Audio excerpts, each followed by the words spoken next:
What's up, guys? Max here with another episode of the ScuttleButt Show, and today I have a very special guest, James Hancock III.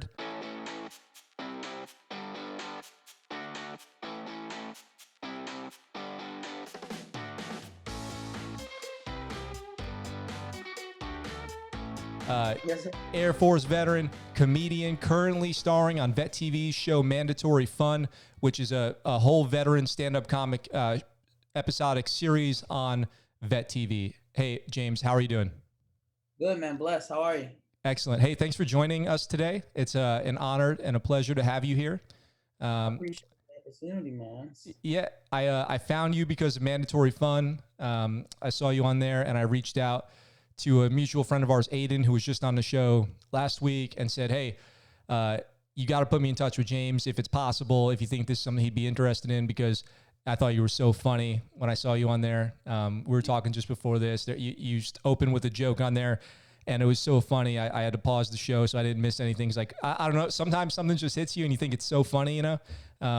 And I just had to like sit there and let that process for a while before I could even watch anymore. So I'm glad to see that moment, man. Shouts out VetTV and Aiden are such good people to know, man. I'm really happy I met those guys, VetTV and also Aiden especially. yeah, and I was talking to Aiden too, and I said, you know, you got to give a lot of credit to the people who came out for the first season of Mandatory Fun, because everyone's going to want to be on the second season. But when you give someone a chance and you say, and they say, hey, we're doing this thing, we've never done it before, and we don't really know what it's going to be like. Do you want to come do it? A lot of people would be like, nah, you know, prove yourself first, do the first season or something like that, and then we'll come out there. But in the veteran community, and then I don't know how it is in the comic community, but I'll just speak from the veteran community. People really are willing to give each other chances. Like, hey, man, if you know, I'll do this with you. We can collab on this. We got that, at least that military bond in common, and let's see what we can do with it.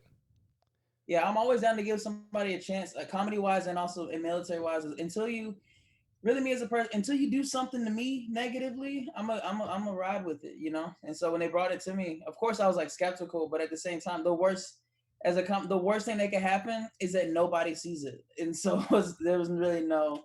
And I believed in them. Anytime somebody comes around with a bunch of equipment, you instantly just like, this guy's legit. Yeah. I'm like, oh, this guy's a podcast for sure. This is, you know? They took the time to buy that stuff. I'm gonna ride with it. Yeah, that's true. There is something to that. You got to look the part. I talk about that. Like, if you've already made the investment, or like, you know, you just walk in looking like you wouldn't trust the guy who walks on the football field in khakis and a button-up shirt. They better have a football uniform on. You know what I mean? Or else they're not going to do well in that game. That's for sure. So showing up looking the parts is definitely a thing. And that's, you know, there's a lot of that in the military too, with looking good in uniform and looking fit and all that. And so can you tell us a little bit about yourself, and then we'll talk about the Air Force, because you're an Air Force veteran. Yeah, me personally, no, I'll be 30 this year. That's not old, but my birthday is this month, so I'm hype about it at the same time. Hopefully all this stuff will be over with, so then my birthday will be lit. But I'm originally from Hampton, Virginia, and then went to Guam. I graduated high school in Guam. That was cool. big. My dad was in the Air Force, so we moved to Guam for a while. Played a lot of sports and whatnot. And then after my military career, came here to San Diego with my now fiance, and to pursue stand-up comedy and acting. And it's been a blessing so far. I'm really glad that I took the leap to get out of the military and follow this dream, because it's been going well, man. How old were you when you joined the Air Force? I was 20. 20. How many years did you do? I did 8 years. That's a pretty common time to get out. That's what people say. 8 years is the threshold for making that decision. Because one more enlistment takes you over, you know, halfway to retirement. Yeah. Then it's just like, why are you going to get out now? Unless you really got something or get in trouble, then that's another reason. Yeah. Extended. Oh, sorry. Go ahead. Oh no! After my 6 years, I extended to get to the 8, and then after that, I was like, I started doing stand up while I was in, and I really got addicted to it. And then once my now fiance got orders to California, I just really took it as the sign to like, all right, let's jump fully into this and go do it, man. What did you do in the Air Force? I was POL, was a fuels specialist, putting gas on planes. Nice. Down the flight line. I did. That was my first job in the Navy.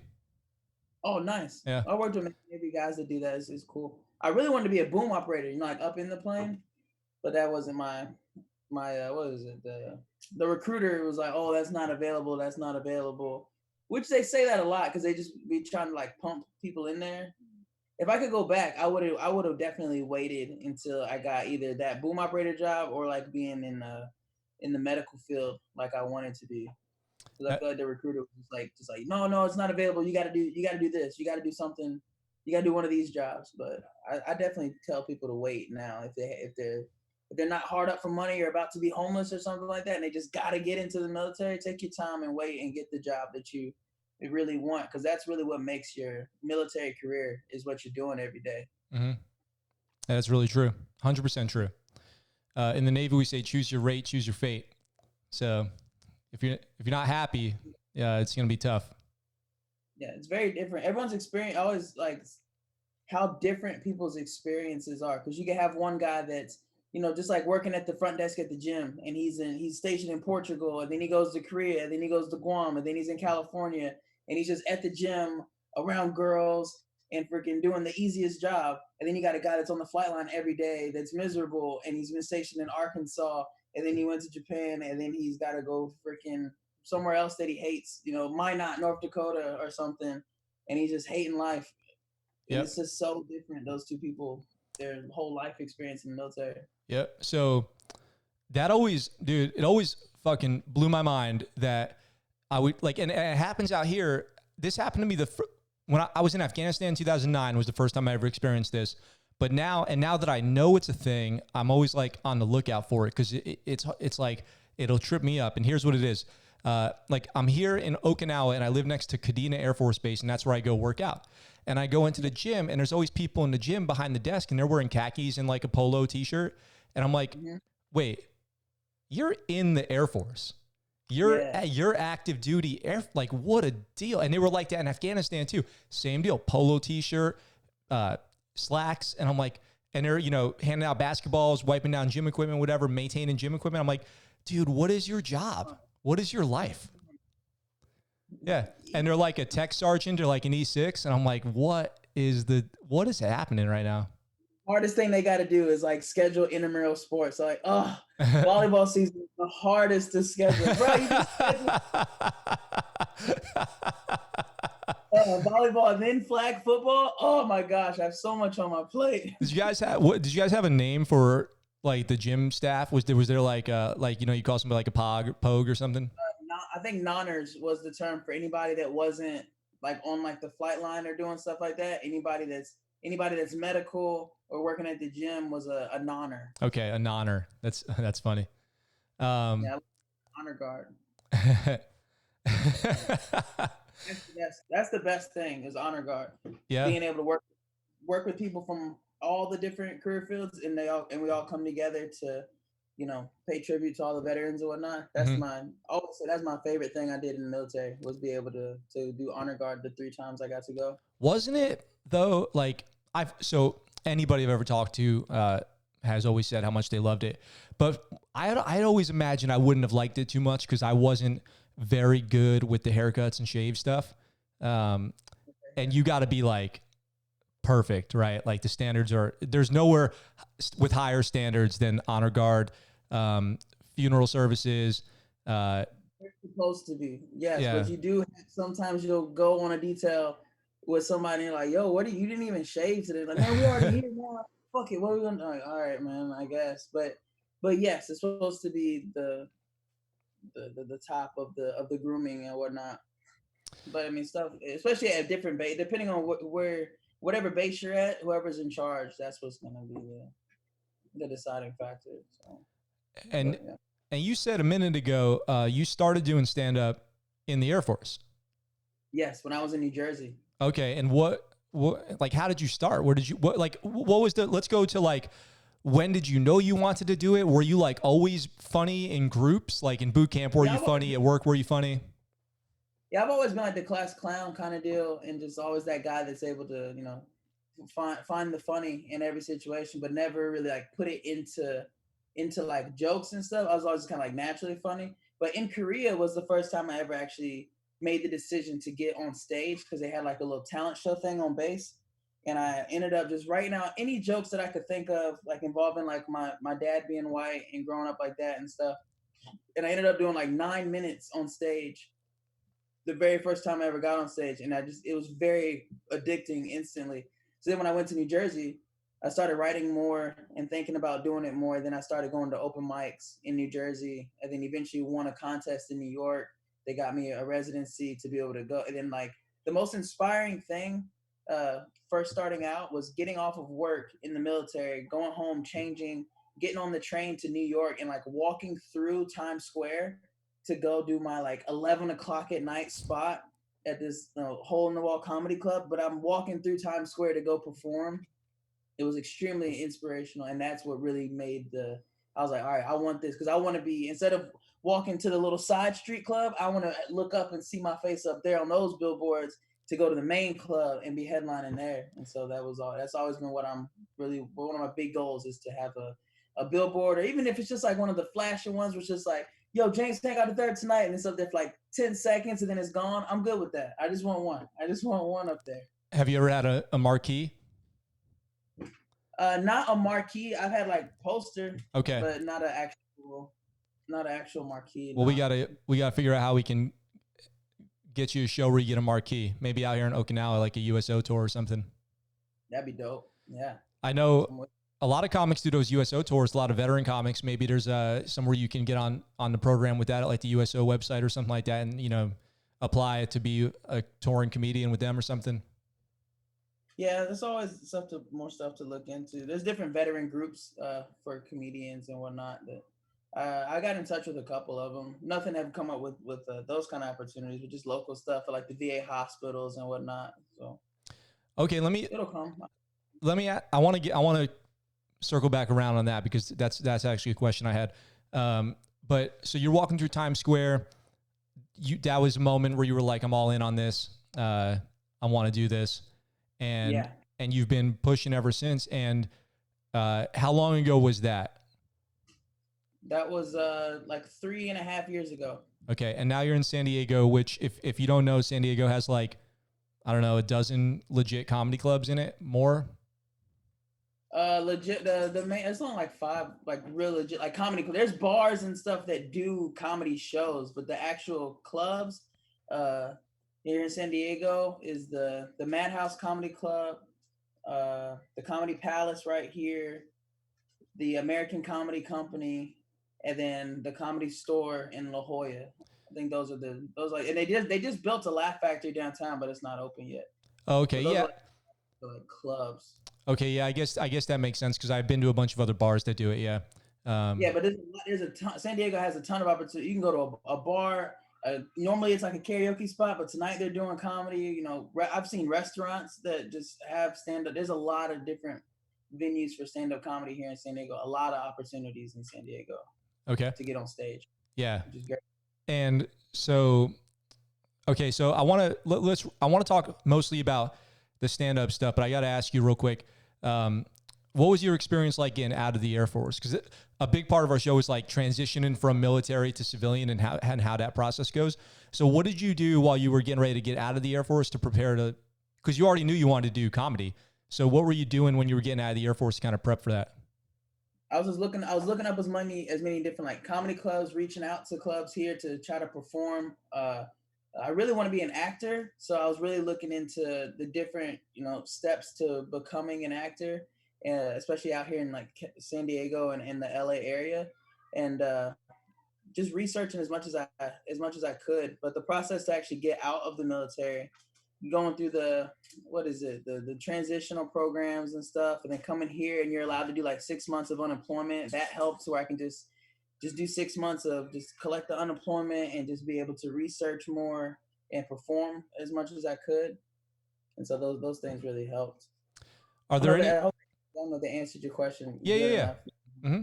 Well, yeah, we talk a lot about, so now they call it TGPS, whatever, transition goals, plans, and success, is like the transition program that we all got out of at least in the Navy and Marines. The Air Force, I can't remember what it's called. But it's got an acronym like that too. But they take you through everything as far unemployment, your different, you know, opportunity. The people from the VA come in. If you want to buy a house, you still got these benefits. You know, the different GI Bill opportunities that you have, all that stuff. Different people coming in from all different organizations, like every day that you're in the class and whatnot. People do your finances. You can write down all your how to budget now that you're out of the military and all that different things. I can't remember what it's called now. Taps. Oh yeah, taps. Yeah. That's what it is. Yep. There Yeah. you go. Taps. So we used to call it, I know in the Navy, it used to be called taps. Now it's called TGPS. And I don't know what the other branches are doing with that. But, you know, people got mixed feelings about it. I say there was like a couple good things in there about the VA. But as far as like, you know, what I said to somebody the other day, I was like, I hope your plan for getting out wasn't, you know, I'm getting out of the military, but I'm going through taps, so everything's going to be okay. Like that's a bad plan, you know? But if you got a dream, if you got something you want to do and you're motivated and there's no reason that you can't do it, you know, especially if you apply the normal veteran skills that we all leave the military with and just being able to, you know, conquer life on a daily basis, then should be okay. Especially with discipline and hard work, which I imagine we're talking about how many comedy clubs are in San Diego. I know comedians have a reputation for being real hustlers, like 4 shows a night, going from club to club, 5 nights a week. You know, you just gotta be there. You gotta be seen, because you never know when you show up to something, what opportunity is going to come from it. You never know who's in the audience ever. Mm-hmm. There's been a couple times where I just do like a regular like open mic or something, and then that leads to somebody in the audience like, hey, I do a show on Wednesday nights. And then that Wednesday night show, the headliner is like, hey man, my buddy runs this one show that you can headline. And then that turns into, you know, hey, my uncle owns this comedy club, and now you get to open for whatever the free, you know, you literally, every opportunity can lead to something in comedy, which is it's a very cool thing, because you legitimately never know what can. I've had Tuesday night shows at 11 o'clock at night turn into, you know, me doing well at that. Then I got to do a Saturday night at like a bigger place with a bunch of people, and then, you know, it's amazing. It's good. Yep. And actually, I was thinking about this before we got on here today. I was walking on outside with my dog, and I was just thinking about, you know, things we could talk about. And there's certain things that I say a lot. Like I have sayings that I basically live my life by. And one, and this, what you just said, is a perfect example, right? And the saying is, luck is just a combination of opportunity and preparation. So you practicing your craft and going to shows every night is preparation. When preparation meets opportunity, which is somebody sees you and then that person happens to be in the audience, well, some might say, oh, lucky you met them, but it's not lucky. It's when preparation meets opportunity. And what might appear to be luck is the result of years of you getting on stage and practicing what you love that eventually led to meet an opportunity. Now, if you weren't prepared, if you hadn't been putting in the work and you only go do comedy once every 3 months, but you say it's your dream, you know, what you want to do, and your shows are kind of that same person in the audience isn't going to give you the opportunity, you know, and that would be the result. So luck is just a combination of opportunity and preparation.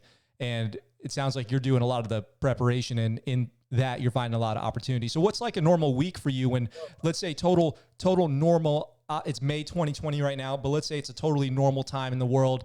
What does a normal week look like for you? Beautiful times. It was nice. I reflect upon these days.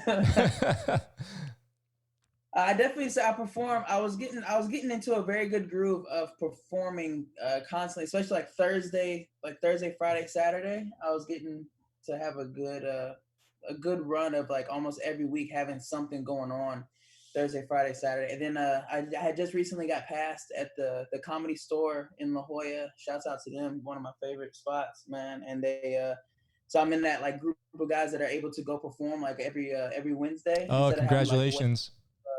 Thank you, sir. Instead of having to like wait for the open mic list and like see if you're on it, there's a group of people that are like guaranteed to perform on like the later good time of the night. And so I just so like Wednesday to Saturday. So can I just say really quick, for people who don't know, that's a big deal. That's a competitive market. Like there's people who are out there trying to get into the comedy, because I love comedy. I used to go to comedy shows all the time. Particularly we're talking about the Comedy Store in San Diego in La Jolla, and there is a full open mic. Every time they do open mic, full, you got to call ahead. I did it a couple times.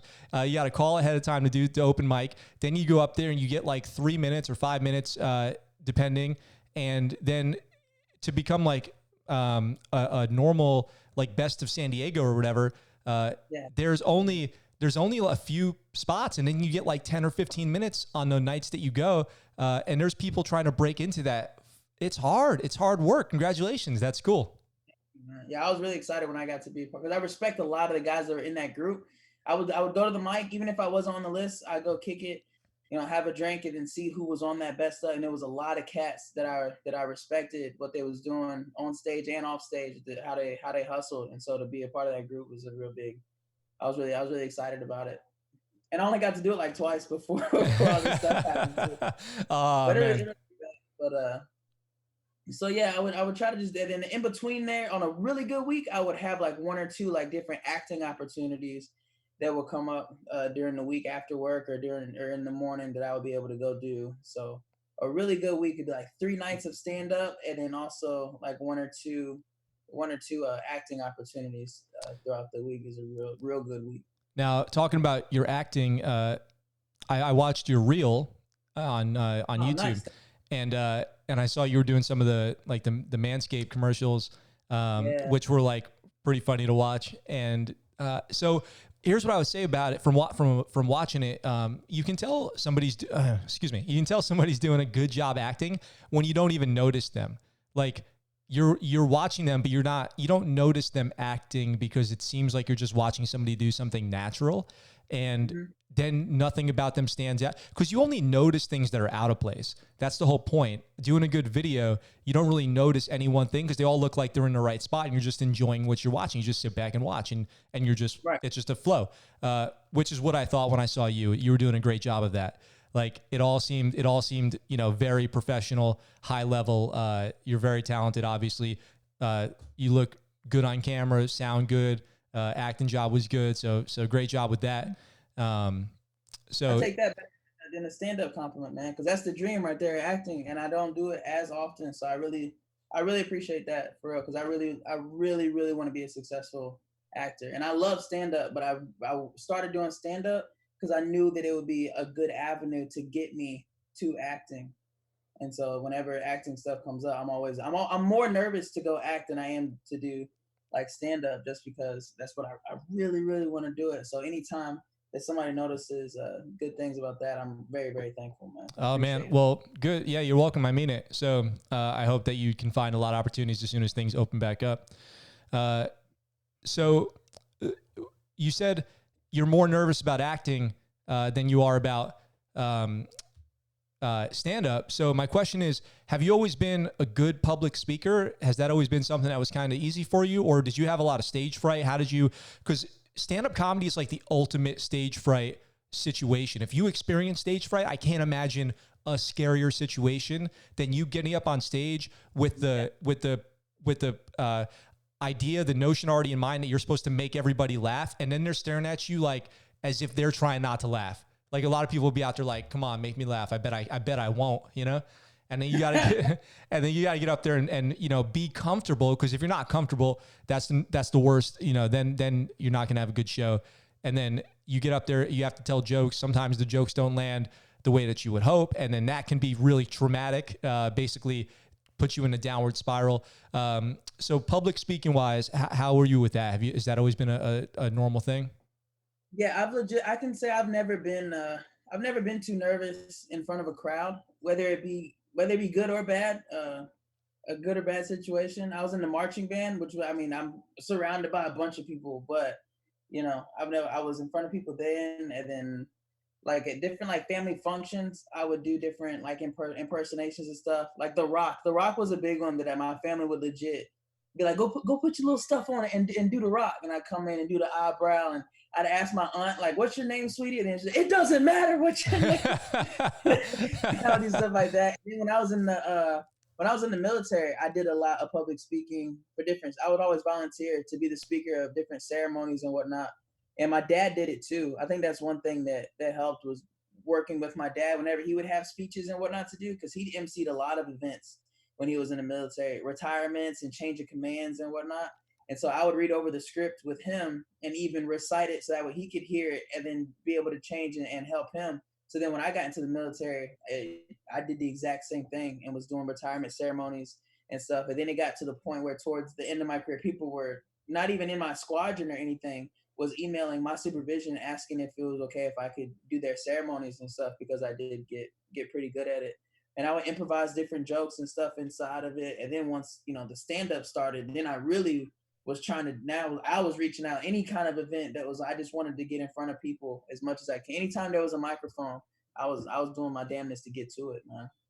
I think that's the case, yeah.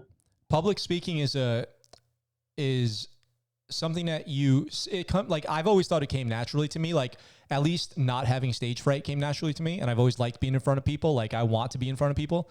But it's definitely something that you have to practice in real world to get really good at it, because things happen that you don't like.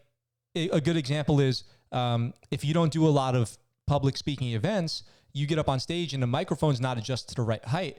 Well, if you don't have a lot of experience adjusting microphone stands, that can turn into a real problem where now you're knocking this thing over, the microphone pops out of the mic holder, or it's a wireless mic versus a wired mic, and how you walk around with a wired mic, how you position your body, your posture, what feels comfortable to you, how lights look when they're hitting you in the face and you can't see the audience. If you don't do a lot of repetitions to this stuff, you just won't be used to that. And even though you think you're going to be good at it, you don't know what you don't know. So yeah, it's stage presence is extremely important, especially in stand up. I always tell people the more confident you are on stage, the funnier you are. You can say something that may only be like this funny, but you say it with this much confidence and stage presence, it makes that really thing that wasn't that funny, it makes it that much funnier, just because they believe you now. If I'm all struggling and stuttering over my words or not being able to hold the microphone properly, they're not even listening to the joke. They're just looking at how I am on stage. So I think stage presence,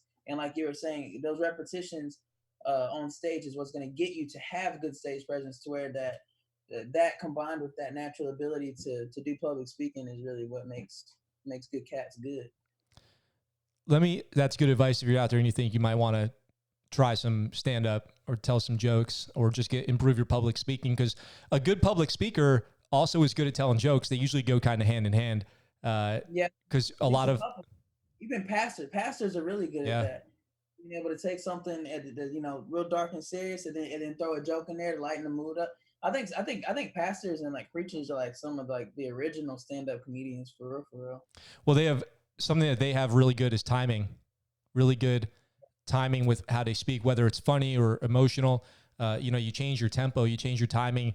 The pause in between a word is really the tempo at which you speak is what makes something funny or sad or serious, or just totally nobody can even tune into what you're saying if you have a bad tempo. So all those things are, sometimes they come naturally, but they take work even if they come naturally. So what about joke writing? How do you write? I normally write just off of whatever situation. If something happens that is funny, and then I'll instantly like stop and think about it, and then I could turn that into something, and then I'll put it in my phone, and then it normally goes from my phone, and then I have it goes from my phone to my pad that I have in the bathroom. I have a pad in my shower that's waterproof paper. And so it goes from my phone to that paper. And then I don't know when the shower became like just my place for jokes, but like when I'm in the shower, I'm in front of like a sold out crowd. Like everyone's have some of the best shower shows, man. I mean, they're crushing. Everybody loves me in that. But I'll write everything on the pad, and I'll critique different things, and I'll put ashes next to it and scribble on the pad. And I don't know, that's where a lot of jokes come from. They go from the phone in the moment, and then from in the moment reevaluate it on the pad in the shower.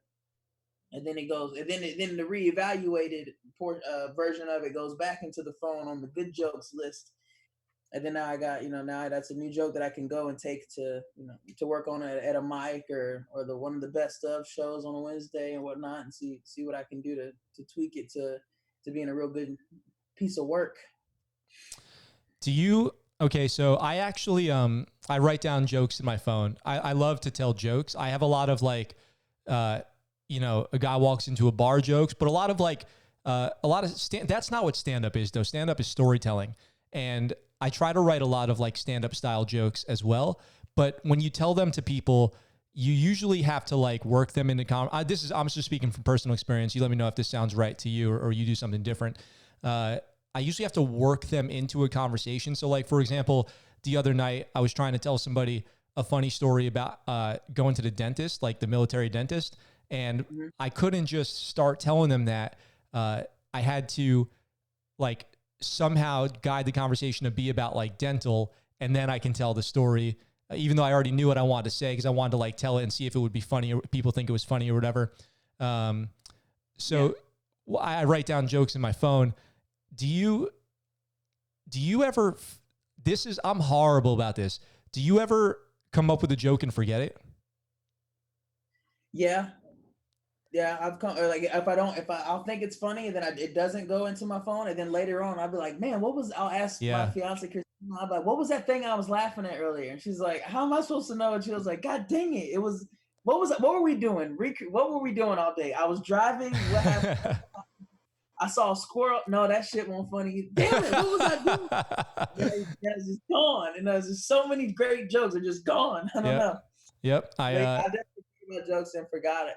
But one thing I wanted, with what you were saying, you said that you can't just it's a stand-up comedy has to be like storytelling. It doesn't necessarily have to be. There's one-liner comics. There's comics that are just all over the place, but that's kind of what makes their thing is that they don't have any kind of like transitions or anything. That's one thing I always think about is how can I, like you were saying, the dentist joke. I can't just go on stage and be like, hey, I was at the dentist the other day. That sounds weird. Like I gotta have something. I don't know, like, oh, what you eating? Oh, broccoli. Got to watch what's in your teeth. Speaking of what's in your teeth, I was at the dentist. I don't know. I always think you gotta have something. But every now and again, I'll get by with there not being a transition. Like I'll just have a joke that hits pretty good, and then once everything settles down, just kind of go into a whole nother thing. And most of the time, the audience don't care as long as the next thing is funny. They're not gonna. No audience member is going to come back up to you and be like, on your fourth joke, your transition, it wasn't like the connection that I was looking for. Half the time, half of it goes in, they laugh, and then they don't even remember. I've had people, I've headlined a show, I did like 40 minutes on stage, and then someone afterwards came up and was like, why do you look so familiar? I'm like, I was just standing in front of you for 40 minutes, and they're like, "Oh shit, yeah. You were good, man. You were half of them they don't remember a lot. They don't remember and stuff, man. So the transition that you had between joke 7 and joke 8, they're probably not gonna make it darn. So you get by with it. There's so many. I'm trying to think of how to ask you questions because I'm thinking of like the people listening. There's so many people I knew in the military who were so funny, and people are always like, you should do stand-up, but it doesn't necessarily always translate from being funny to being good at stand-up. Yes, 100%. It's very different. And that was one thing that I was afraid of going into it because I was funny. Like I was that funny dude, playing basketball. So I always had people cracking up playing basketball the whole time, singing songs, talking shit, whatever, just having people cracking up. But translating that onto a stage, stand-up comedy, there's very much so there's structure to it. There's piecing things together. There's the timing and whatnot. Ain't no timing when you're just bullshitting with some dudes at a bar. You're not thinking of the timing and whatnot. You're just saying it, and it's just funny. But it's not the same thing as being on stage. So those guys that are just kind of funny at work, that it might not translate. It could, but they just gotta try and see what's up. Well, yeah, and a big part of that, what you were talking about with timing, I don't know if this is what you meant or what you were alluding to, but first of all, stand-up comedy is a job, and people who do it take it really seriously. People go to open mics and they don't give a shit, and they'll get up there and it's like their bucket list thing to do is do an open mic or something like that. But people who are making a goal of being a legit working comic take it very seriously. And what I mean is, if you have 7 minutes up there, you had better make sure your routine is timed to work out in 7 minutes. Because if you go over or very under, then the comedy club is going to be upset. You start getting the flashlight. The flashlight. The flashlight. I probably should watch my hand signals over here. Look, you start getting the lights, and if you don't get your punchline out, and then like hey, thanks, you guys have been a great audience. How much time do you spend rehearsing like how long these jokes are going to go? Do you have like jokes built out like this is a 3-minute joke, this is a 2-minute joke? So if you have like a 10-minute set, you know what to do. Yeah, I think as time goes on, because what you were saying, like 7 minutes, that's to have like a good 7 minutes. There's some comics that just have it like real quick, but that takes time. Like 7 minutes is a good amount of time. You need to be doing stand up for like a minute to have like a good. Anybody can go up and do 7 minutes. Like that's, you could be up there whether it's good or not. But like, that's gonna take you like a year or so to really develop them. For most comics, some comics are fast, some comics are slow. I know I've met comics that have bombed for like 5 minutes, and they're just like, man, I just couldn't get through my 5-minute sets. And I was like, that's okay, man. How long you been doing stand-up? They're like 11 years. I'm like, whoa, bro, you gotta do something. You gotta work on something. You gotta get this in the bud, baby. This is bad. But as time goes, you have jokes where you know how long they are. Just kind of like in your own head. So when the club owner or whatever, the guy booking the show tells you, hey, you're gonna do 10 minutes or whatever, you know which jokes you can and can't do. And then like for me personally, like, I have like a long version and a short version of jokes. Like I just won't go into as much detail, but I know that the beginning of the joke and the punchline are strong. So if I'm only doing like 7 minutes, I'll do this joke that normally I could do it for like 3 minutes, but I'll only do like the 1-minute version just to hit them hard real quick, and then go on to something that I might not be as comfortable with. But you build out your set according to how much time you got, and each you know how much time you got depending on which jokes you're gonna use and whatnot. And then like you can go into like, what is it, the BCAs? You do your B material, then your C material, then your A material at the end. Every comic is different, but yeah, there's definitely mapping out of the time and which jokes to do and whatnot.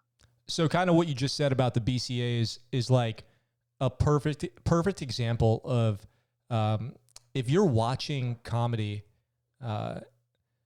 it looks like the person is just up there chilling and talking and telling jokes, but it's actually very calculated.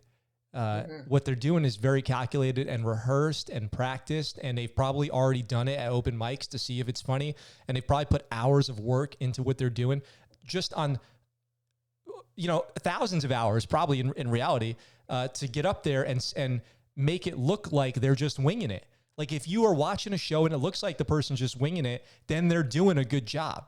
That's the opposite of winging it. That's the work that they've put in to make it come across that way, which you do a really good job of actually when you're up there. You're very cool. You're very calm and chill up there. And when you're telling jokes, and the way you kind of like talk to the crowd and point somebody in the crowd, and then everyone laughs. It's like, it's not an accident. It's, you probably know what reaction you're expecting when you do stuff like that. Yeah, I'm already mad. Like when I'm not super great at crowd work. So a lot of my crowd work is a little bit mapped out. Like I'm looking before the show starts and before I get on stage, I'm looking at the crowd and seeing what they're reacting to with the other comics, and also just in general. Like if I see a dude that like sits down and his girl's just like getting on his nerves, and he's like, fuck, I do not want to be here with this bitch tonight, man. She's already getting on my nerves. I'm either gonna mess with him to brighten him up, or I'm just gonna stay away from him because I might not get the reaction that I want. But this dude over here, he's been having a few drinks, he's happy and whatnot. That's gonna be my guy. That's the dude I'm gonna use tonight. And then 9 times out of 10, it works out well. So reading the room, as they say, for me, it starts like as soon as I get to the venue, I'm scoping. Hey, I have a question. In the Navy, there was, I joined the Navy in 2004. So there was a big push at some point, maybe 2005, 2006, where they started this mentorship program, and everyone had to, every person in the Navy had to have a mentor, and you had to go up to somebody and be like, will you be my mentor? And then you had to do a service record documentation thing of, will you be my mentor? Did the Air Force have anything like that? Not when I was in. Not when I joined. I joined in 2010, and I appreciate you for joining at the time you did. It was definitely more of a heightened time back there in 2004. So salutes to you, man. But Well, in I'm 2000, just, I think the only difference is I'm probably just older than you, you know? it's possible. But either way, you did it, and I'm proud of you. Thanks, We're man. gonna I'm go proud through, of you too. thanks, brother. But they didn't. No, I didn't have any mentor, any kind of not like forcibly like mentorship like program thing like that. No, my dog keeps wanting attention. This freaking Oh yeah, come let's here, see. this Oh, freaking what's up? Coda. Hello. You probably needs to go outside. Tell us a joke. Ask your mom. Tell it. I want can the dog tell us a joke? No, she doesn't know any jokes. She doesn't even react to my jokes. She's rude. I put my heart and soul to perform in front of her, and she doesn't ever care. I do the same thing with my dog. So reason I brought up the mentor thing was, something, if I could say, in the Navy, you probably informally had mentors in the Air Force. Oh yeah, for sure. But it wasn't just like, it wasn't like a force of, I didn't have to have one, but there were definitely senior NCOs and whatnot that I would rather talk to than others, because I knew they would give it to me straight and give me a real answer, not some bullshit. Yep. So the reason I brought that up is because if there was one thing that I could say was good about the way the Navy did it, was it built this habit of you having to go up to somebody and say, hey, will you be my mentor? Which carries over into civilian life. The most successful people that I've ever talked to have mentors that they've identified and said, hey, will you be my mentor? Do you have the bandwidth to be a mentor for me? Like somebody that will, fucking give me the straight truth, that I can bounce ideas off of, that'll tell me if I'm doing bad, that'll tell me if I'm doing good and if I'm on the right track, and identify that person and connect with them monthly or quarterly or something like that. In comedy, do you have any mentors? Yes, I would say I have a couple mentors in comedy. There's one guy named Dave Nahill, who's just like constantly like trying to help, like social media wise. Like he's the guy that like reached out to me and was like, yo, this TikTok thing, it may sound like a bunch of little girls dancing, but you could really do some shit with your stand up on there. And then now in like a month and a half, I got like 11,000 followers on TikTok. So that was pretty dope, because that grew a lot faster than Instagram, and like more cats seeing it. And then he's giving me a couple like tags and stuff, like in like at shows. You say a joke and then like you get off stage and he's like, hey, if you said this part and then this part and then maybe even add in something like this, it might even be better. And then he's 100% every time. He's always right. Him, and then this other guy named Brady Matthews. He's been really good about helping as far as like opportunities and whatnot. Like I went to Arizona for a kickball tournament, and he just happened to be headlining that same weekend, and he let me get on the show with him. And then now I have a connect there in Arizona if I go back, because I did well. And so like guys like that I'm really thankful for. And then Andy, I gotta say Andy Scarpati.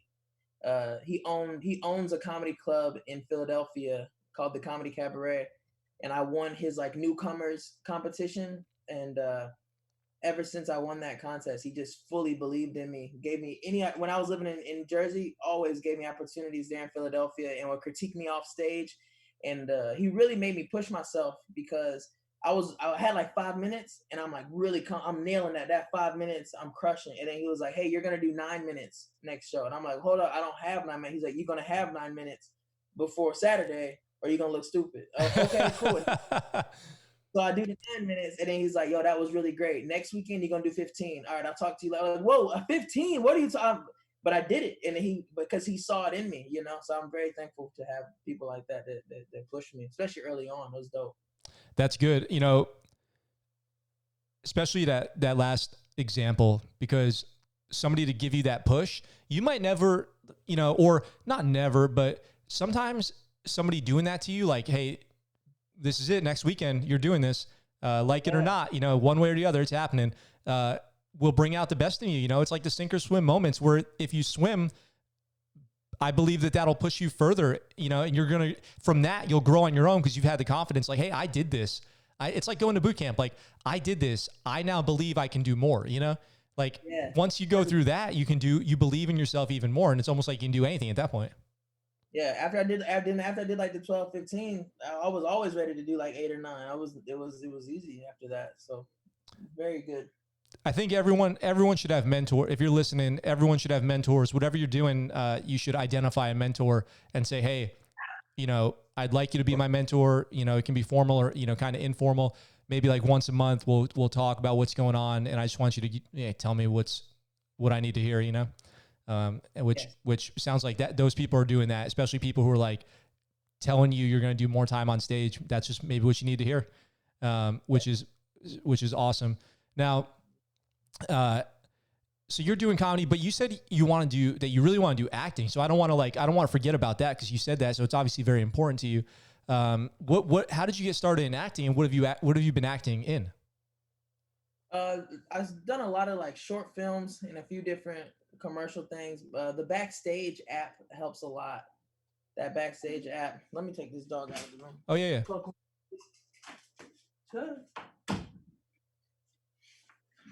She keeps whining. So I just she saw I was taking her outside. I just shut her out. As I was closing the door, she looked back like, "You motherfucker." Yeah.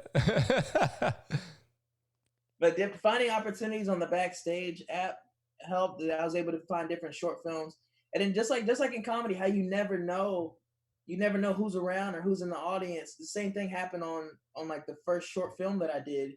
I was acting in it, and the guy that was the cameraman was trying to do his own thing, and he really liked me. So then the next time he had something, he reached out, and I've been working with him. He's the one that edited my reel, and he was actually the cameraman and the DP on that, and then the sound guy on that first short film. He was creating a sitcom with his buddy and wanted me to be like one of the the main best friends of the main character or whatever.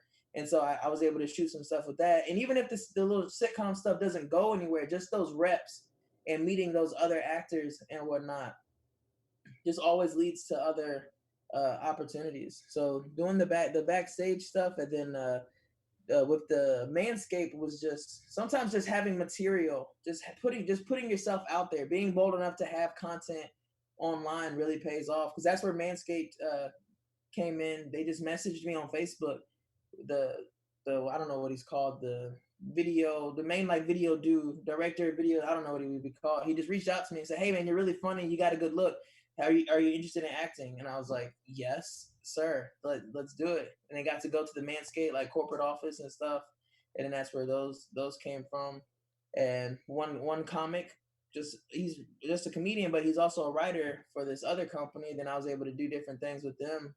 So again, it's just the whole networking, putting yourself out there, just being brave enough to try. I feel like trying is such an easy thing to say to do, but actually just trying is such a big step. You just trying to make this podcast, and now you're doing it. And I have full confidence that it's going to just get bigger and bigger because you tried. And it's just the easiest, just try, I feel like that's something that people should just do. If they have any inclination of doing something, just try. The worst that can happen is that you're right back where you started. Unless you just invest your whole life savings into something that you had no business doing, and now you're living in a box. But at least make it a good box. You know what I'm saying? Don't just be a punk and have a weak ass box at the end of it. So a couple things there. The first is, and when I talk about this a lot in the show, and a lot of people who work in human resources echo this, which is, you didn't come up here in our conversation and say the secret to acting is applying for roles on Backstage. You said, I was just there and did a good job, and then I met somebody and then did another job and I did a good job, and I'm pleasant to work with, and so I did another job and it led to another job. Whatever you're doing, what I've discovered, and from listening to people who really know what they're talking about, is whatever you want to do really bad, figure out where the people who are doing that are and just get there any way you can. Even if you want to act and you apply to be the lead role and you don't get it and you're like, I'm never going to be an actor. What would have been 100 times better is go there and be the food service person assistant who cleans up the food service, but be the best at that and be friendly and meet people and network. And through that networking, you'll get an opportunity to go be on another set. And then on that other set, you meet somebody, you're like, no, well, I really want to be an actor. And they're like, well, you know what? We need somebody to like get shoved by the main character as to run down the street. Do you want to be that person? And you're like, oh, I would love to. And then you get shoved better than anybody's ever been shoved in their lives. And then you say, hey, thanks. I loved getting shoved on the street. Like, oh man, I would love to do that again. And they're like, well, you know, we actually need somebody for this. And it spirals up, you know, that's how it goes. And a big part of that too, is I've talked to a lot of people who are in film and TV, a lot of veterans, and a big part of it is, and my experience working on a little bit of film stuff is the difference between veterans and civilians is our threshold for what makes us uncomfortable is so much higher. And what I mean is working with civilians and they're like, we've been working 3 hours and we haven't had a break. And when's lunch? We need a 2 hour. Oh God. And that is not a pleasant person to work with.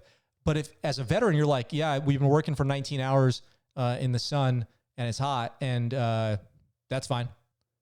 I'm just lucky that I had a bottle of water. I'm so thankful I had a bottle of water. Like that's incredible, you know? And one thing I'm very, very thankful for the military for is as you said, the ability to embrace the suck. You know? Yeah.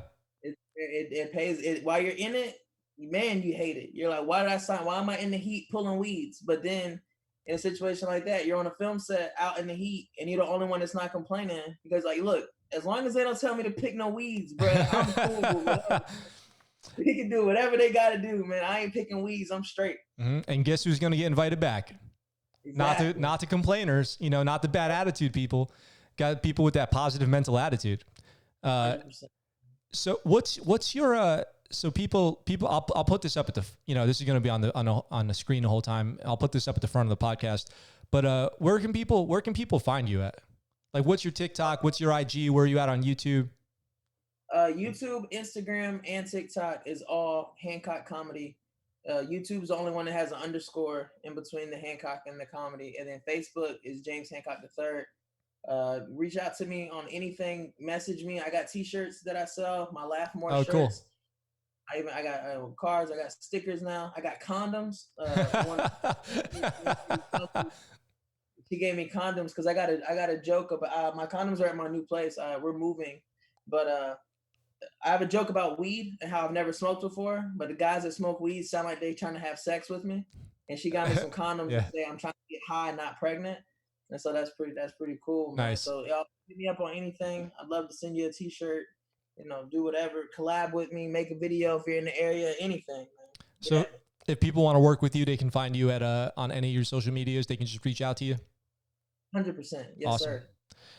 You know, I think that's really cool, man. When you're willing to work with people, I think you should just take every opportunity that comes your, not you, but like, you know, anybody listening, you too, though, you know, you should take it, and me too. And what I do is, you should take any opportunity that comes your way. You should be a yes man, because things aren't always what they appear to be on the surface. Somebody might ask you to go do something. You're like, you know, sounds kind of whatever, but then you get there and it's not about, what, it's more about who, like, who are you meeting?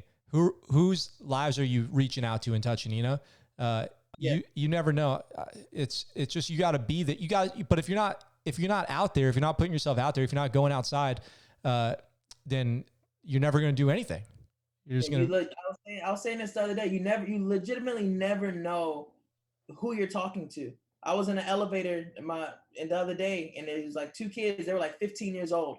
But one of them was like, man, I want to direct something like that. That's all he said. And I was like, hey, if you ever need an actor, and I gave him my card, and he was like, you're really giving me, I was like, yo, yeah, hit me up. You never, like, at some point, Steven Spielberg and Quentin Tarantino were in an elevator, and they were like, yo, I'm gonna make a movie about dinosaurs. And they were like, man, I don't know about that, man. That's probably gonna be fucking stupid. But then if I'm with it. But those guys, you legitimately never know who you're talking to. So my fiance makes fun of me because I'm always down to talk. I'll talk to any stranger at any time because you legit never know. And I've had conversations with people where just at a bar talking, and then at the end of it, they're like, yeah, man, just bought this Tesla. I need to take it back because now I need that extra $1 million for such and such. Like, whoa, you're a millionaire? Yeah, man, here's my card. If you ever need anything, reach out to me. You legit never know who you're talking to. Yep. So That's so true, man. Once you're old enough, talk to strangers. As kids, still don't talk to, but once you become an adult, always talk to strangers. Those are the best. That's a legitimate disclaimer. I don't want anybody listening like their 10-year-old goes out and starts telling strangers about how they want to open a lemonade stand. So I've believed that my whole life. When I'm out, I'm like, hey, have you guys subscribed to my podcast yet? And they're like, who the fuck are you? And I'm like, oh, I'm Max, and I got the ScuttleButt Show, and you guys would really be better off if you listen to it. I'm telling you right now. So let's get out your phones. Yeah, you follow me on Instagram? Yeah. Why would I follow? Oh, you don't hear you. Yeah. Here, follow real quick, Joe. It's not a big deal for you. Just do it. Just hand me your phone. I'll do it. You should always tell people what you're doing too. Like, don't be afraid to tell people what you're interested in. Because just like you said, you never know who you're talking to. And real professionals, working professionals, want to know who you are. You know, people are always needing people. Like, let's say you want to be a stand-up comedian or an actor, and there's a million other people who want to be a stand-up comedian or actor. A million's not a lot of people. If you think a million's a lot of people, grow your perspective. There's billions of people in the world. A million is not a lot of people. There's thousands of comedy clubs out there. So then that's only like 100 comedians per comedy club if you start breaking it down, right? If you think that there's no opportunity to act, to do comedy, to do whatever you're dreaming of doing, that's not true. What most people miss out on is the fact that the way that you're going to get this is from showing up and being places. You got to be where the action is happening that you want to get into, and then it'll start happening for you. That's the secret. Yeah, because you're better. I always think about that. Like, I know I'm better. I'm better than some, I don't know which one. I haven't looked at them all, but there's a stand-up comedian that has a Netflix special that I'm better than. Yeah. There's a podcaster that has over 13 million subscribers every week that you're better than. But they just happen to be at the right place at the right time, or they had the right person that saw them and they got that opportunity. It's all about where you are, and just continue to take those opportunities, because you legitimately never know where it comes from. Because you got anybody can do anything. It's just what on episode of The Office, that lady Nella is like, it's just random. And you know what? And you know what too? If there's a stand-up comedian on Netflix who you're better than, that doesn't hurt you. So you should, like, and I can tell you, you obviously are not, you're not saying that in a complaining type way. And I don't think that if I'm a better podcast host than somebody else and they have 10 million listeners every week, that doesn't hurt me. The idea that like somehow that brings me down is totally mistaken. If you're blaming other people's success on your problems, you're wrong right off the bat. It just hasn't happened for you yet. But you know who it happens for? The people who don't give up. So the thing is, it's like a game of attrition a lot of times, where people just give up. But if you don't give up, it's eventually going to happen, or you'll die trying. And I'd rather die trying than have given up. Oh man, what was I just going to say? Oh yeah. And then you know what it's called when it happens? Some people might say luck, but what is it really? What was I saying before? It's when opportunity meets preparation. So as those things happen, if that happens to somebody, it's not that it's very unlikely. It's very rare that person did one stand-up comedy show and then they're like, you need a Netflix special.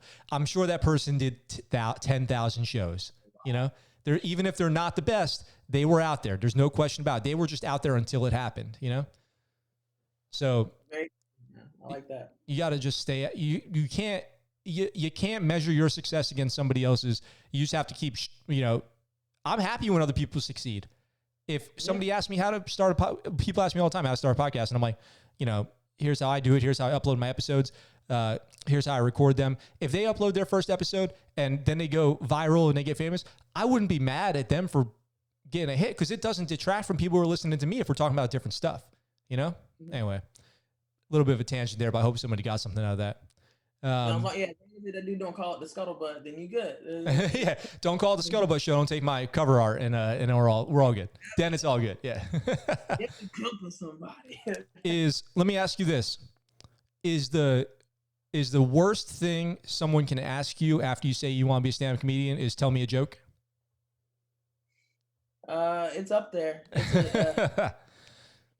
Yeah, it probably is. It probably is the most annoying thing. It's not terrible. Like I don't know. It's just because you don't meet them often. Like you probably meet them, and I'm of course I meet them often because I'm in that realm. But you don't just normally meet somebody and they're like, oh, I'm a stand up comedian. They're always like, whoa, really? I've never met one. Tell me a joke. Like they don't know what else. They don't know what else to. They've never been in that opportunity, so they're just like, oh fuck. What you got? You know what I mean? So. And I don't ever tell anybody a joke. I don't ever have a joke that's like a quick like thing, you know. Can I tell you a joke? Yes, you can. Okay. Nothing you tell me will be. I'll tell you the worst joke I've ever heard from somebody that wanted to tell me a joke after they found out I was a stand up, and you're gonna be like, "That is awful." But I want to hear your joint first, Joe. Okay. Okay. So before I even say it, I proudly tell dad jokes, and I also any joke that I tell, I also write. Okay. So I'd never tell a joke that I heard on the internet. If I tell a joke, I made the joke up. So we only just met today, via, we talked on Instagram a little bit, but we only just met today on Zoom. And so, I was in the Navy, I do this podcast, but I actually have had a lot of jobs. I actually have another job right now. I'm a personal trainer, and but I'm a personal trainer for a kind of a unique client base. Like I only personal train printers, copiers, and Xerox machines. But I only the big brands too. Like we're talking Hewlett Packard, Inkjet, no, Costco bottom shelf brands here. And people always say, Max, that sounds like a pretty tough job. And I say, actually, it's fairly easy. Most of them are just trying to get toner.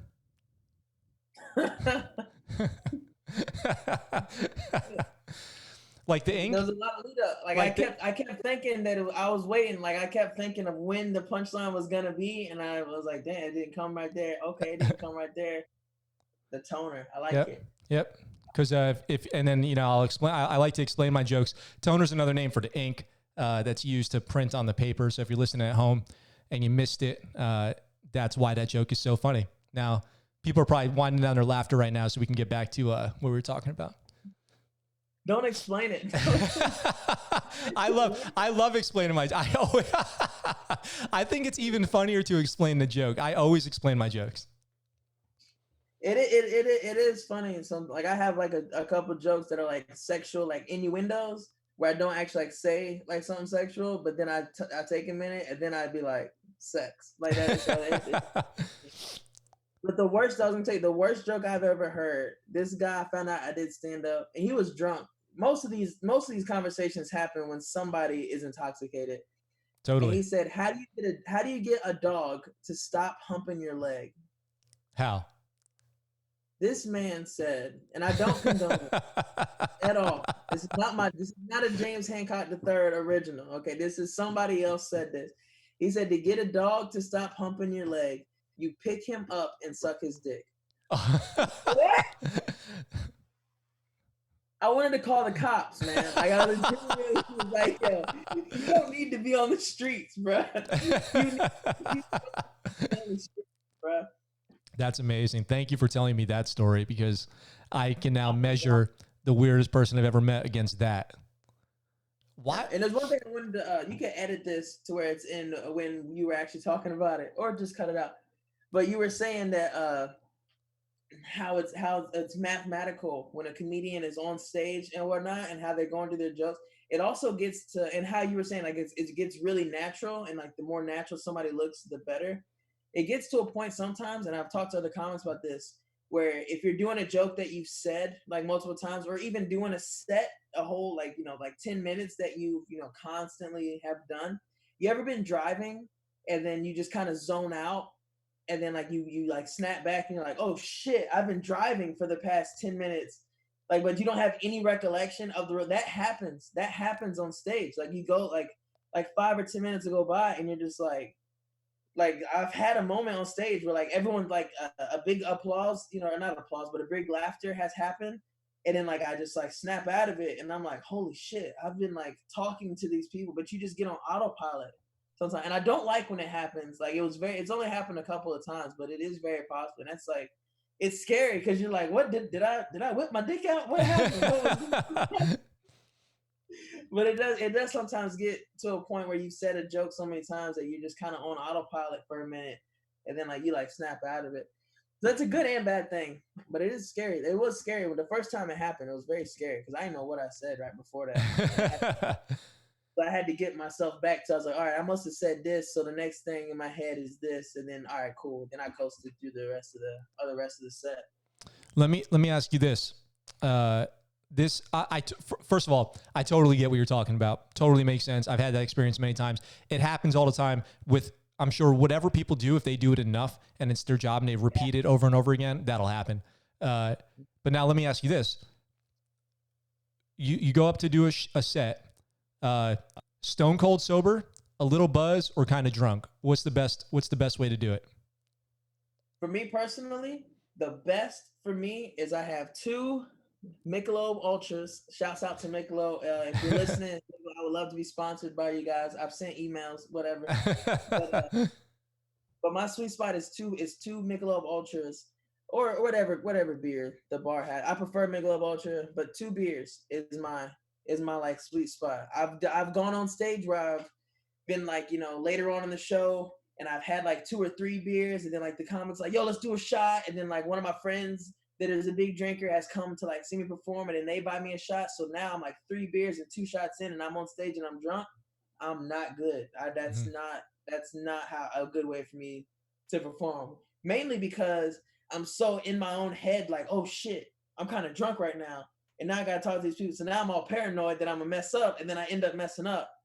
But either nothing at all or like 2 beers. 2 beers is my max. I don't ever perform with 2 beers. And I also try not to eat before I go on stage.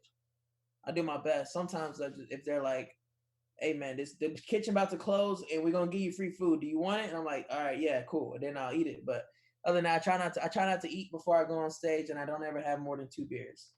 I think that's a good tip. I suspect you see a lot of comics go up and you're like, oh, I'm pretty drunk right now. I actually probably think that's not true. I think it's probably something they say to maybe make the audience more comfortable. But when you're doing it, like I was saying before about how people take it seriously and it's professional, people want to do a good job and they want to be aware of themselves. So I don't think people too often, except for there's some exceptions where I know some probably famous comedians who were probably on heroin when they were up doing their sets. For sure, like Mitch Hedberg or something like that. And those are the exceptions. I think most people are probably up there, a beer, 2 beers, nothing, up there doing like they're at work, basically. What are the, you were talking earlier about veteran affiliated groups, maybe on social media or whatever, that are for comics. Can you talk about those at all? Oh yeah, the one that reached out to me. Let me see if I can get their exact name. Veteran comedians or something like that. Instantly, VetTV comes up. Shouts out to VetTV, man. I probably won't even remember what it's called until they send me another message or they see this and they're like, dude, what the frick? Because there's all kinds of like veterans, like veteran comics, veteran everything. There's a group. There's like an affiliated network or whatever you can get into. Yeah, for the veteran yeah, I can't remember what it's called, man. It's a group that they let me into, and they hit me up every now and again to go perform at like the VA hospital and stuff. And those shows are cool just because there's guys that are in the wheelchair and whatnot, and they ain't really been doing much all day, so they got the opportunity to come and laugh and whatnot, and it's a good thing. Performing for veterans is always fun because you can always get away with more. That's where you can really try your veteran material, because a lot of times you do like veteran material to a group of non-veteran people, and it doesn't really go that well because they don't get it. Only people that really truly get it are veterans. Yeah, 100%. And that's something people say on here all the time is, and they're usually talking about something else, about how people just don't get it. Like when you talk about military experiences, people just don't get it. Sometimes you want to like, and now I'm paraphrasing what somebody else said on an episode a while back. Sometimes you want to like grab them by the collar and shake and be like, don't you get it? Don't you understand? And they're just never going to get it. And that's okay. That's just not, why should they? You know, that's kind of our thing that we get to share as veterans with that military experience, that people who never had it, they don't get it. They'll never get it. And that's totally fine. Yeah. I'm sorry I couldn't find that, man. No worries. I'll find it later and I'll message it to you. Maybe you could plug it on another episode. It's some veterans of comedy or something like that. But. So we've been going for about an hour and 10 minutes, and usually around this time I start thinking about final thoughts, you know, to get them out before I forget. What would you say anything? Would you pass on anything to a veteran who imagines themselves one day going out for stand-up comedy, or that's their dream, or they've just started doing open mics, they're still active duty, they're getting out, or they're considering it? What would you say based on your experience if you could go back and give yourself some advice, you know, 5 years ago? I'm definitely thankful that I tried while I was still in, and I still had that safety blanket, as I call it, that safety net of the military. Because even because I did it for like a year and a half while I was still active duty. So I very well could have just sucked at it and then be like, you know what, that would be stupid to really try to pursue this, because this is not the wave. And then I could have, you know, looked at the avenue of re-enlisting or whatever the case may be. But I would definitely say, while you have that safety blanket, try whatever it is. Even if it's not stand-up, you want to be an actor, you want to be an artist, start painting some stuff. See if you can sell it at an art show, at a freaking what are them things called? Farmers market. See if you can get you a booth at a farmers market somewhere on a Saturday, and see if your stuff will really sell, and try to find that niche or whatever it is that you want to do. But the military is a very amazing thing to be a part of, but I always tell people now, it does not have to be your finish line if you don't want it to be. You are very much so capable of doing other things. If the military is what it's going to be for 20 years, and then you get out and just retire and chill or do whatever the case may be, that's great. But if you have a passion or a dream to do something outside of the military, there's going to be a lot of people in the military that tell you that, what you going to do? You get out the military, now what? Now what, you going to go back to living with your parents? No, not necessarily. I'm going to follow my dream, yo. Follow it. There's nothing that's stopping you from doing it. The military is great, but it does not have to be your finish line if you don't want it to be. So whatever it is that you want to do, try. Again, back to what I was saying, just try, yo. That's what I would say. Yeah. Even if you did, 25 years in the military and then you get out, it's not too late to start either, you know? I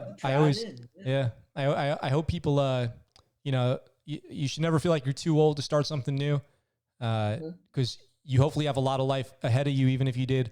So I figured something out recently, which is I looked up, there's a bunch of references online about what the average length of a military career is. And I found one that I had in my head kind of worked out. The average military career is probably 15 years. If you take people who do 40, people who do, 20, 30, and then people who do 8, 10 seems to be very common. And there's people who do 4. But if you consider the standard enlistment's 4 years plus 4 years of inactive reserve, everyone's usually got about 8 years of some kind of military affiliation. And then the average life expectancy of an American is 78 years old, which means you're going to have, if you even did 15 years in the military, you have almost 17,000 more days to live, either before or after, your service, depending on if you join when you're, 25 or 18 or whatever. You're going to live 16,000 days of your adult life not in the military. What are you going to do with those days? That's kind of what the ScuttleButt Show is about. Like, how are you achieving your dreams? What is your next goal? How do you take the days you spent in the military and translate them to successful, happy days out of the military without tripping over too many cracks in the pavement along the way? That's why we have these conversations. So Thank you for. I never heard that statistic. That's very good. I didn't make it up, but it's just kind of like I put it into a number that I was curious about. Like how because I did about almost 14 years in the Navy. So how much of my life compared to how long was I in the Navy am I going to be out of the Navy? How long do I think I'm going to live realistically, especially with the way I lived when I was in the Navy? So if I get 78, that'd be awesome. But that means 16,000 days. What am I going to do with 16,000 days? I better have something to show for it. I better not just have, I want more than a house and some savings. And, I hope I have a big family. I hope I have a legacy. So, how can you build that in the days that you have outside the military? So, and again, your social media, which is going to be all over the screen on the YouTube video and in the description down below, is at Hancock Comedy. Yes, sir. HANCOCK Comedy. And do you have a website or anything, or is it just on social media? Yeah, just social media right now. I got a website. I'm working on it though. It's got some bugs and whatnot. I need to figure out the kinks. But for right now, just social media, Hancock Comedy. We're TikTok and Instagram. James Hancock III on Facebook. I've been kind of thinking about this with people who do stuff like what you do, what I do, and having a website or not having a website. I don't have a website, but I don't know if I want people ending up anywhere other than my social media. You know what I mean? Like, if you go to my website, what good's that going to do me when all my content's posted on social media and I'm very accessible on social media? If you email me, why would I want you on a website? You know, like, I don't know. I need a mentor to bounce those questions off of and find out what the true answer is. Yeah, for stand-up, until you're big, I feel like it's kind of unnecessary until you're big enough to where, to get like tickets to your shows and whatnot. To get tickets to my shows, go to, comedianjameshancock.com. And then now they can go, and then now there'll be a list of all the places that you're going to be. And then they can hit that link to get those tickets from wherever, but you're not really going to be able to do that well on social media, but a website, that'll take you to whatever little StubHub link or whatever the frick. True. That way they can buy stuff out in advance or not. Because on Instagram, the only link that you can only have one link in your bio. Yeah. So that's not going to take them to all the different shows that you may be having on. But I ain't at that level right now. I can tell you right now, hey, I got a show Thursday and Friday. I just did it. I didn't need a website to do that. That's a good point, actually. Maybe if I have like some content I'm trying to sell in the future, like a compilation thing or video or something like that, then I'll need a website for that. But right now, I think social media is where it's at for me as well. Oh yeah, it is big now. Okay, cool, man. Well, is there anything else you want to plug while you're on here? Shout outs. While we're talking, another thing, PlayStation. Anybody that plays PlayStation, get at me at Coda's Dad, KODASDAD. I play MLB The Show 20, and I play Mortal Kombat. I will beat your ass at Mortal Kombat. Your boy is nice. Boom, okay? gauntlets thrown, shots fired. Yeah, man. Come at me and Liu Kang will do work. So, PlayStation Network. I don't play Xbox. I play PlayStation. I heard they're making a new Mortal Kombat movie, and I'm actually kind of excited. Yeah, I hope they do make it. They made a pretty cool 9-part series a few years ago that I wish they would make into a movie. So maybe they're gonna develop off of that. Okay, I'll check that out. Yeah. Cool, man. Well, hey, I really appreciate you giving me some of your time. I appreciate that very much. I hope people go look you up. I follow you now, so I think you're very funny. Again, one more time, you're on VetTV on the show Mandatory Fun.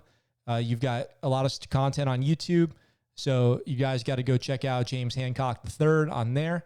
And I hope you enjoyed this episode. Make sure you like, comment, and subscribe. You know the deal wherever you're listening to the ScuttleButt Show, and then extend the same to James Hancock III, Air Force veteran, comedian, actor, very talented gentleman.